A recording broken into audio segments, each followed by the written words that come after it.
House Of is a student-run business where we support local designers and help them with their startup businesses. We really pride ourselves on being local, and by that we mean that everything in our store is either locally made and/or designed. I think the best thing about Nashville products and shopping locally is that the money that you spend on it goes directly back to that designer.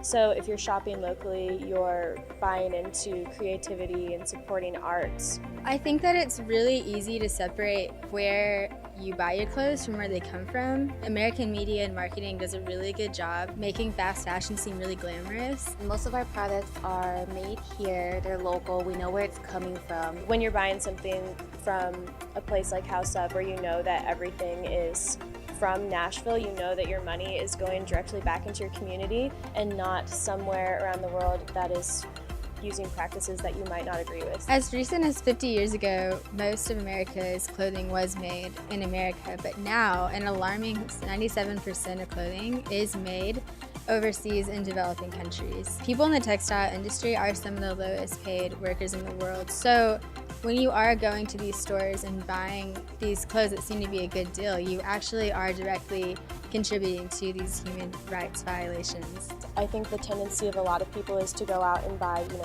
10 shirts for $10 when maybe you should just buy one shirt for, $40. And that way you can be sure that you're allowing the person who made that shirt to have a living wage. I think that we go out and we shop and we see something and it's so mesmerizing that we get this kind of blinding sun effect and we're like, oh, we can use this for this exact occasion, but then we never use it again. In addition to the human impact that fast fashion has on the world, it also has a severe environmental impact. According to the EPA, the average American throws away approximately 70 pounds of textile and clothing waste annually, which results in a whopping 21 billion pounds going to landfills. This is not even including recycled and donated clothing. This is just purely clothing being dumped into the garbage. We need to slow down our fashion cycle, buy pieces that you care about and, ask yourself, how many times am I going to wear this? Am I going to still want to have this in my closet in 10 years? It's something small you can do, something everyone can do. Every small step helps.